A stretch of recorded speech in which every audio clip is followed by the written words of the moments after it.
Read Bismillah, read the next hadith. You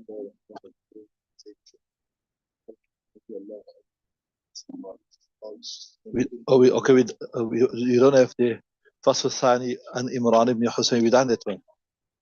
Okay, carry on.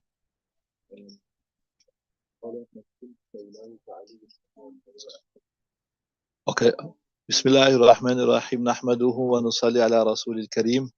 An Zayd ibn Arqamah أن النبي صلى الله عليه وسلم قال من كنت مولاه فعلي مولاه رواه أحمد والترمذي.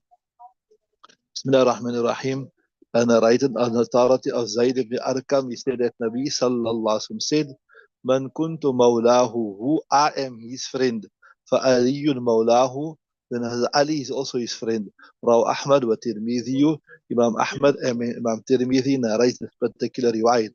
So what he's saying, look here, if you wanna be my friend, then you have to also love Ali radiallahu ta'ala anhu. Because as Ali radiallahu ta'ala is close to me. So it's not possible that you can love me, you can respect me, you can show affinity to me, but you show hatred to Ali radiallahu ta'ala anhu.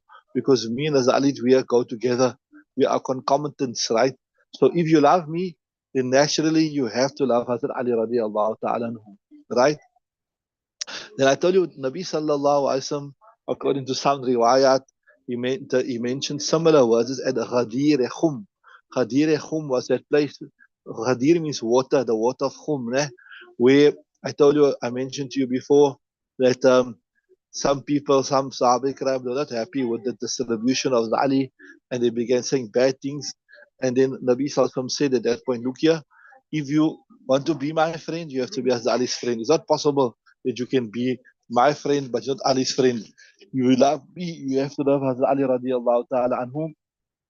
And then the Shias, they misunderstood this purposefully or whatever. They try to prove from that this was the istikhlaf of Ali. But I mean, it's pretty clear. We discussed this before, and you will do it again next year, inshallah, in detail.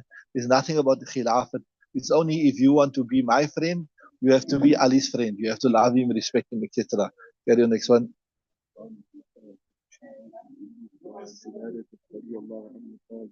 قال رسول الله صلى الله عليه وسلم علي مني وأنا من علي ولا يؤدي عني إلا أنا أو علي رواه الترمذي. بسم الله الرحمن الرحيم. وأنا حبيش بن جنادة قال رسول الله صلى الله عليه وسلم علي مني وأنا من علي ولا يؤدي عني إلا أنا أو علي رواه الترمذي ورواه أحمد عن ابن جنادة. So the writing authority of Hubaysh ibn Junadata, right? He says, Hubaysh says, he said, Rasulullah said, Aliyum minni. Because Ali radiallahu ta'ala anhu, he is from me. Wa ana min aliyin, and I am from Ali. And wala yu'addi anni, nobody will discharge on my behalf, illa ana aw aliyun, except Imam Tirmidhi narrates and Imam Ahmad narrates on the authority of Abi Junadata. So وَلَا يُؤَدِّي أَنِّي. Before looking into the depths of the hadith, what does the hadith is saying here is the simple words that if there's some work that needs to be done, like some amanat that needs to be discharged, etc., then I will do it, or Ali radiallahu ta'ala will do it. Nobody else has the authority to act on my behalf except as Ali. So, like the previous two hadith, the previous three hadith, Nabi sallallahu alayhi wasallam, today's Jummah also, inshallah. So, every time we hear the name of Nabi sallallahu alayhi wasallam, let's make special effort to say sallallahu alayhi wasallam, inshallah. All of us, inshallah, let's say loud sallallahu alayhi wasallam, so we get the reward of reciting the durood also. So, like in this hadith and the previous hadith and the one before that as well, Nabi sallallahu alayhi wasallam, in various different ways, he's expressing his close relationship with Hazrat Ali radiallahu ta'ala. Right? There's nothing here about, you should not understand that it is a matter of khilafat or anything like that. He's only saying that he's very close. أدى يؤدي ولا يؤدي عني إلا أنا أو علي. nobody will discharge something on my behalf except me, myself, or Ali radiallahu ta'ala anhu, right?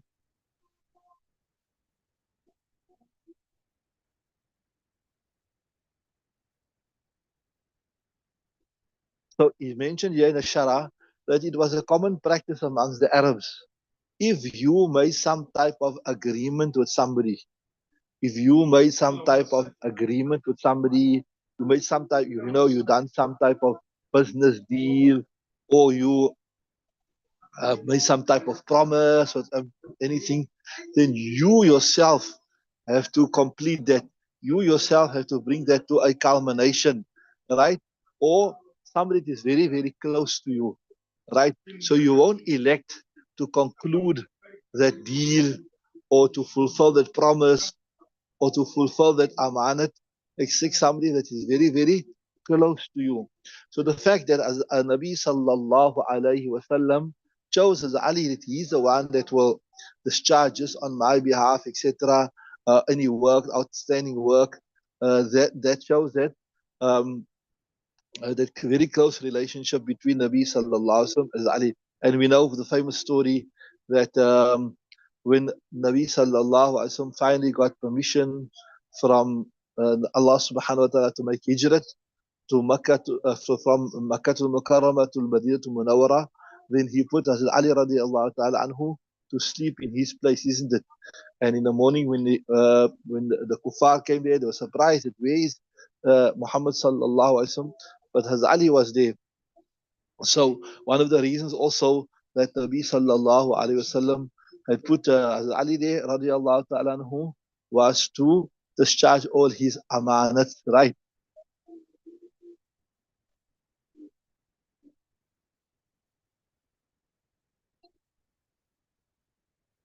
You read the next riwayat.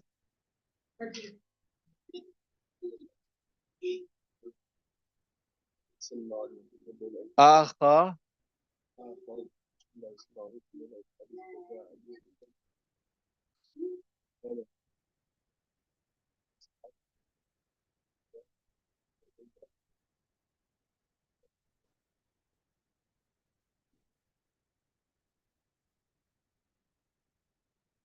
right. Remember in your Qasas Nabeen, there's also a chapter uh, al muakhatu, right? So this akha comes with akhi. Akhi means brother, and akha yuakhi means to create brotherhood.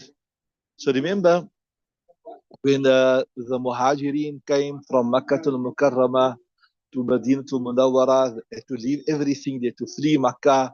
They came without any type of financial means, etc., etc., and they didn't have family in Medina to Munawwara. So Nabi Sallallahu paid them up with the locals, right? So that the locals could support them, help them, etc. So that's what we term as the mu'akhat, akha, yu'akhi, al-mu'akhatu, right?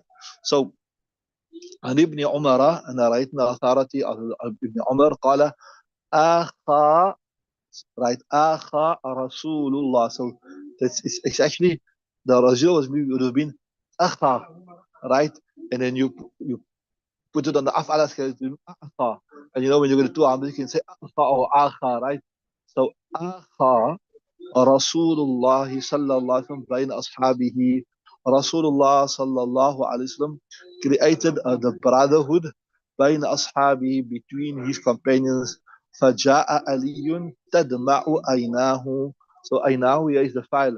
So as Ali radiallahu ta'ala came, تدمع عيناه, his eyes were watering, his eyes were tearing.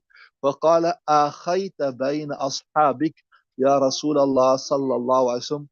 أخيت بين أصحابك, you created a brotherhood between your companions.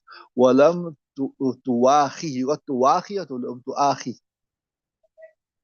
What you got? Huh? Yeah, ولم تؤاخي بيني وبين أحد, but you did not create any brotherhood between me and between anyone. فقال رسول الله صلى الله عليه وسلم, رسول الله صلى الله عليه وسلم said, أنت أخي في الدنيا والآخرة. There's no need for me to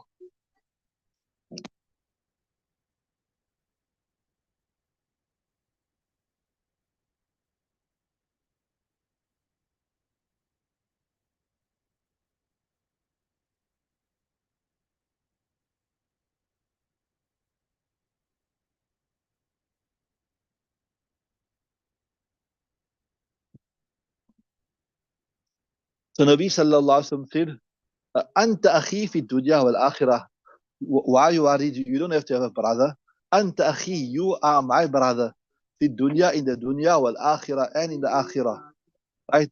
ورواه الترمذي Imam Tirmidhi narrated وقال هذا حديث حسن غريب, and he says this is a Hasan Gharib hadith, pretty clear that the virtue of, of Ali radiallahu ta'ala anhu, that Nabi sallallahu alayhi wa sallam referred to him as his brother in the dunya and the akhirat. What better accolade, what better what do you say, accolade or better virtue can there be than that, right? Carry on.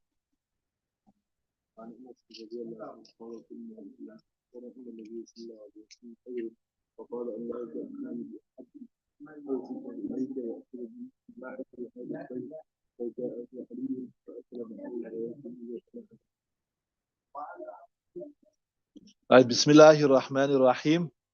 An Anas narrating authority of Anas radiallahu ta'ala قال كان عند النبي صلى الله عليه وسلم طير, that once there was by Nabi sallallahu alaihi wasallam a bird.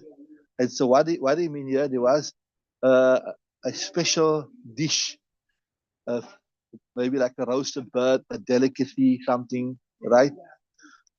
فقال اللهم أتني بأحب خلقك إليك يأكل معي. So Nabi sallallahu alaihi wasallam made this dua. He said, Allahumma, oh Allah, i'tini, bring to me, right? The atayati wa taba means to bring, i'tini, bring to me, bi ahabbi khalaqika, the most beloved of creation to you, ya'kulu ma'i, that can eat with me, hadha tayr, the maf'ul, right? فجاء علي, and all of a sudden Ali pitched up فأكل معه, he ate with رسول الله صلى الله عليه وسلم. رواه الترمذي, Imam Tirmidhi narrates وقال هذا حديث غريب. So three things we learned from this hadith here. Let's see, when you have something nice to eat, Allah Ta'ala has blessed you, you shouldn't be stingy with it and you only want to eat it yourself, right? When Allah Ta'ala has blessed you with something, Allah Ta'ala has given you some favor, although here they're speaking maybe particularly about a nice dish, uh, uh, a delicacy, whatever. Because remember, the time of Nabi Sallallahu Alaihi Wasallam, meat was not produced on a commercial scale like big farms. Where you have big chicken farms and where you can just buy chicken or you can just buy beef or you can buy whatever. These were hard to come by, right? So it was a delicacy. So you see, even as Ibrahim alayhi salam, you mentioned about him that he couldn't take his meals. He couldn't take his meals until he had somebody, a guest, to come and join him. Then he would enjoy his meal, right? So when Allah Ta'ala has blessed you with something, then you should uh, wish, you should want to share it with somebody. So yeah, Nabi Sallallahu made the dua, Allah atini bi ahabbi khalqik. Allah Ta'ala, bring me the best of your creation. So or not the best, rather, bring me the most beloved of your creation to you. So um, it shouldn't be misunderstood from this that maybe as Ali radiallahu ta'ala anhu is more virtuous than as Abu Bakr or Umar or Uthman, because being beloved to somebody doesn't mean you are the best person, right? Like how a father, a son, the father, his son is most beloved to him. It could be more, it may be more beloved to him than anyone else. But that doesn't mean that according to him, his son is more virtuous than everyone else. You understood that? So being most beloved doesn't necessarily mean being most virtuous. As we're saying, to be mahbub is something else, and to be most virtuous is something else.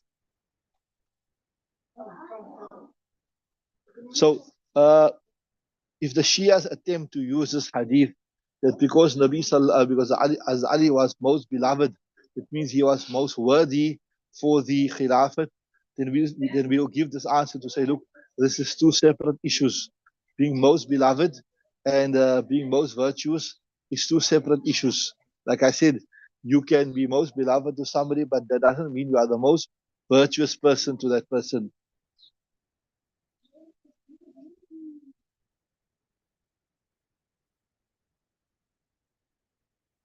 See, And even if you want to use this to say be most beloved means you are the most virtuous. Remember the famous hadith of the Sahabi when he asked Rasulullah sallallahu alaihi wasallam, "Who is the most beloved to you?" So he said, "The most beloved to me is what? As Aisha Siddiqa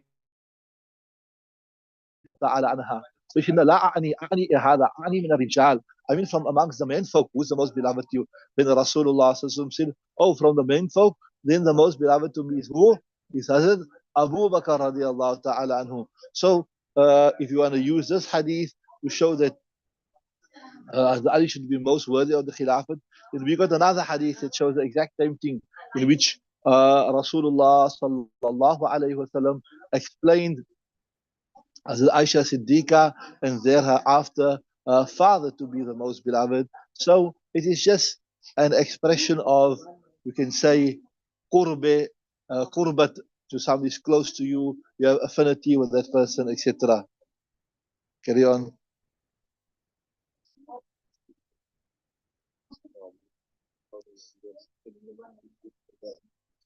You got ibtada'ani, right?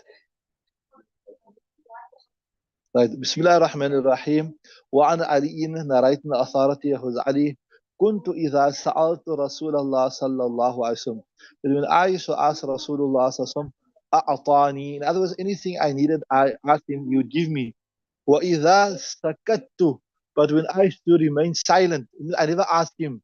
I was shy. That ابتدأني. He would give me out of his own. Even that means what this means? Even without asking. Even without asking, he would give me.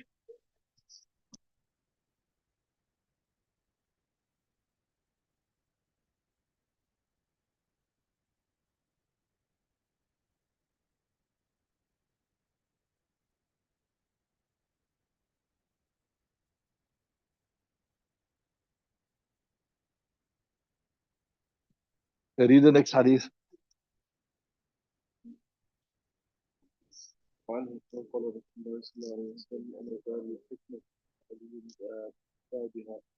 وعلي بابها مبتدا خبر, right?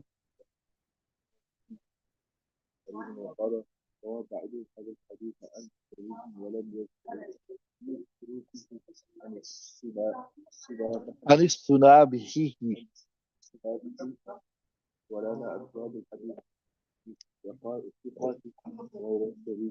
Okay. Bismillah ar-Rahman ar-Rahim. وعنه was the previous narrator. It was Anas, also narrated on the authority of us. Anas radiallahu ta'ala anhu, he said, قال رسول الله صلى الله عليه وسلم, said, أنا دار الحكمة. I am the house, literally translated house, but in this context it means I'm the repository of wisdom. وَعَلِيٌّ بَابُهَا. And as Ali is the door. So what does this mean? Luqman, or even maybe the online people, they can tell me, what do you mean by this? What is meant by this? When Nabi Sallallahu Alaihi Wasallam said, I am the house of knowledge and Ali is the door, what does that mean? Think about it. Online people can also say, tell us what do they understand from this here?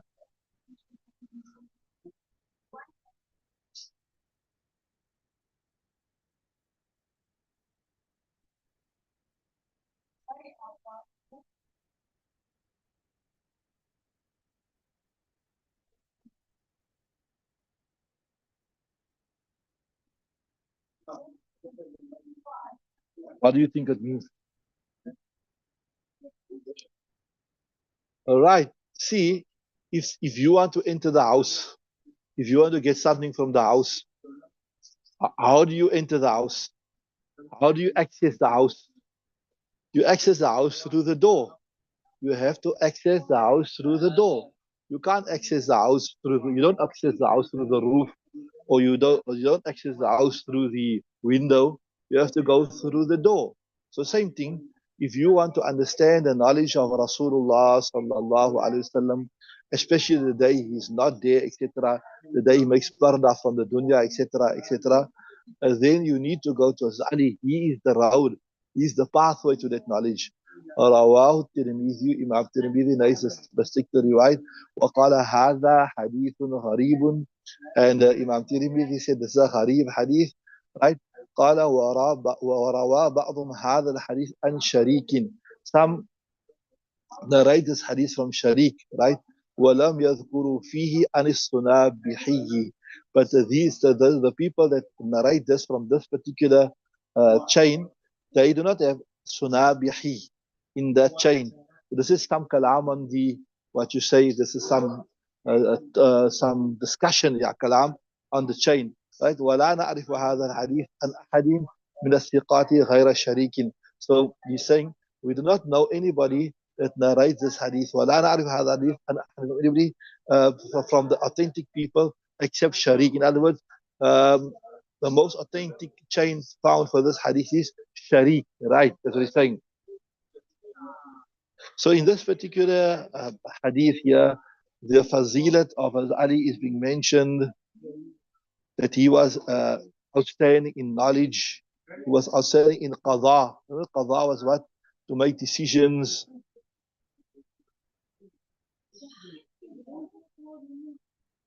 So Ali was given a very, very lofty, high status. So by saying that Hazrat Ali was the door, it doesn't mean that you could only get the knowledge of Rasulullah through Hazrat Ali, because a house can have several doors, isn't it? Especially if it's a big house. If it's a big house, it can have several doors. So this hadith is saying that Hazrat Ali was one of those doors. The hadith is not saying Hazrat Ali was the only door.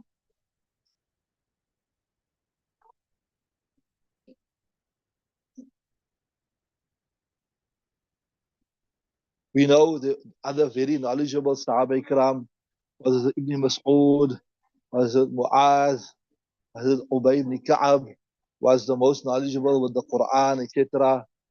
Abu Bakr Siddiq radiallahu ta'ala anhu. Even Sahaba Ikram himself would say, وَكَانَ أَعْلَمَنَا or وَكَانَ أَعْلَمُنَا. Because Abu Bakr was the most knowledgeable of us. And then Nabi Sallallahu himself mentioned in the hadith, he said, Nabi Sallallahu mentioned, أصحابي كالنجوم أصحابي كالنجوم فبأيهم اقتديتم اهتديتم. My companions are like the stars. فبأيهم اقتديتم, whichever one of them you follow, اهتديتم, you will be guided. So that shows you there wasn't just one door to the knowledge of Rasulullah sallallahu alaihi wasallam. There were many, many doors, right? As Ali was one door. Like how we also say, that there isn't one door to enter Jannah, there are several doors. Every single Sahabi, especially the senior ones of them, they were beacons of knowledge, they were beacons of guidance.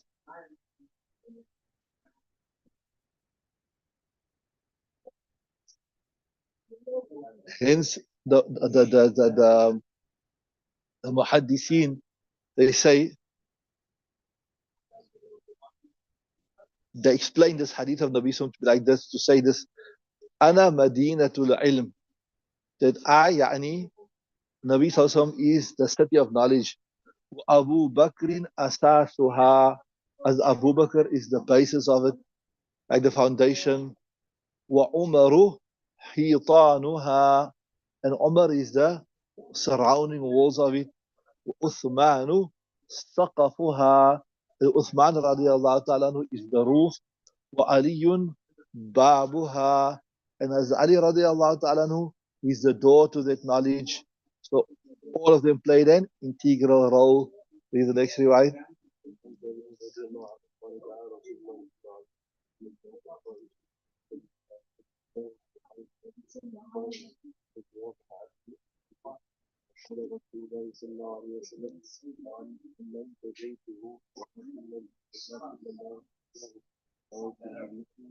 بسم الله الرحمن الرحيم. وعن جابر narrating authority of Jabir, دعا رسول الله صلى الله عليه وسلم علي يوم الطائف. On the day of Ta'if, Nabi Sallallahu called Hazrat Ali. Fantajahu. So Najwa, what it means? He spoke to him quietly. فقال الناس لقد طال نجواه مع ابن أمه.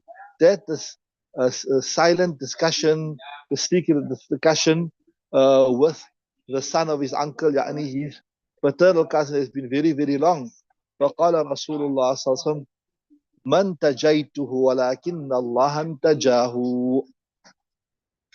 So, subhanallah, Nabi Sassum said, I wasn't having a secret or a clandestine discussion with him, but rather Allah Ta'ala was speaking to him. Why? Because remember, وَمَا يَنْطِقُ عَنِ الْهَوَىٰ إِنْ هُوَ إِلَّا وَحْيٌ يُوحَىٰ. He does not speak anything from himself, but rather it is from Allah subhanahu wa ta'ala. Read the next one.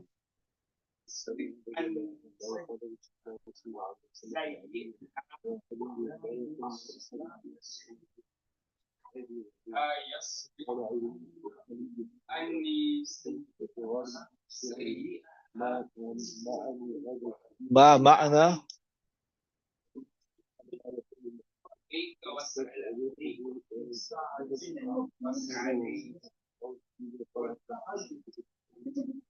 Okay, if you look at this hadith here, Bismillah ar-Rahman ar-Rahim, وعن أبي سعيد, narrating authoritative Abu Sa'id, قال قال رسول الله صلى الله عليه وسلم. He said that Rasulullah صلى الله عليه وسلم said, لعلي to Hazrat Ali, Ya Ali, O Ali, لا يحل لأحد. It is not correct for anybody يجنب في هذا المسجد غيري وغيرك. The ajnaba yujnibu, it means to make janabat, right? So how does a person come into janabat? Person can come into janabat by having a husband-wife relationship, what you call it, husband-wife relationship, you come into ceremonial impurity, or maybe a person has a nocturnal emission, etc. So the external words of the hadith seems a bit strange.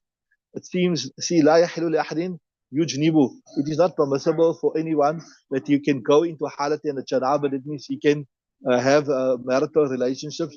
في هذا المسجد, in this masjid, غيري وغيرك, besides me and you. So that is the file. So قال Ali ibn al-Munzir. So Ali ibn al-Munzir, scholar, he was asking one of the narrators, فقلت لضرار بن سرد. I said to Dirar ibn Surad, ما معنى هذا الحديث? So what does this hadith mean? Because the meaning seems very strange, right? That you can go into, you can make janabat in the masjid. So he said, what it means, لا يحل لأحد يستطرقه. استطرق يستطرق. What does it mean? That it's not permissible for anyone that he can pass through, يعني the masjid, junuban, in the condition that he needs a faraz ghusl, غيري وغيرك, besides me and besides you. Otherwise, everybody else, they have to be clean, they have to be pure, they have to make ghusl before they want to pass through the masjid. But for me and for you, Ali, we can pass through the masjid without making ghusl if we need ghusl. ورواه الترمذي, Imam Tirmidhi narrates this riwayat, وقال هذا حديث غريب, and he says this is a gharib hadith. Right, so I told you, لا يحل. We know that under normal circumstances, it is not permissible to enter the masjid in the halate janabat. The person, that is why, when the jamaat don't have facilities besides the masjid and you are sleeping in the masjid, the adab, the etiquette they would teach you, if anybody needs a bath in the middle of the night, then he should immediately leave the masjid. He should go out to have a bath. He should wake up another sati, another companion to go with him, because it's not appropriate to be in the masjid in halate janabat, right? So that is the normal adab and the etiquette, right?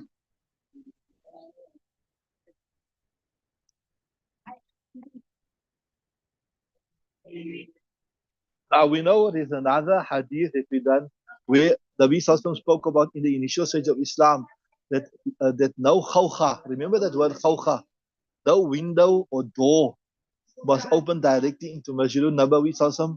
besides the khawkha of Hazrat Ali and the khawkha of Nabi sallallahu alayhi wasallam. So this would mean now sometimes maybe if you are in your own home and you need to come out to get some water to do ghusl, etc., etc. So since your door opens directly into Masjid al-Nabawi sallallahu alayhi wasallam, you'll have to pass through Masjid al-Nabawi sallallahu to get the water, etc. So based upon that necessity, as Ali and the Nabi sallallahu was allowed to have their doors open directly onto Masjid al-Nabawi sallallahu alayhi wasallam, and then obviously then if your door open directly onto the door of the Masjid Nabawi sallallahu, you're allowed to go through to get your water, to make your ghusl.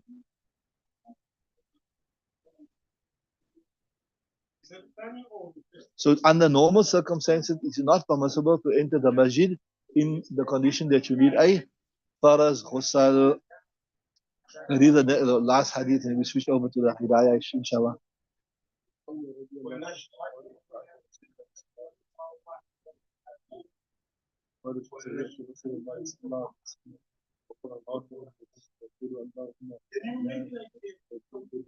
لا تمتني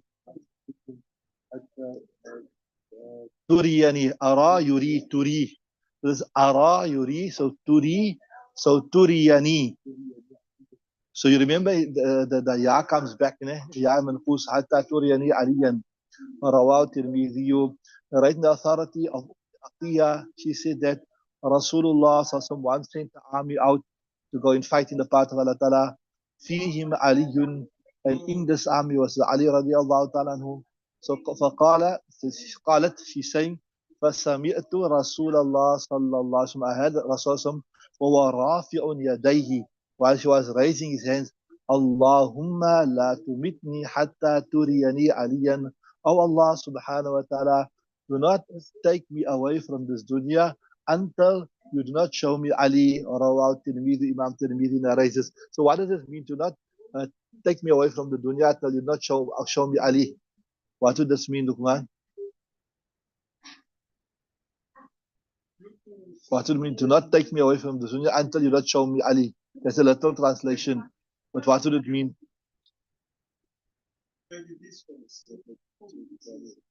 Right. They don't let me die until Hazrat Kali change the page until okay, but we are finished here.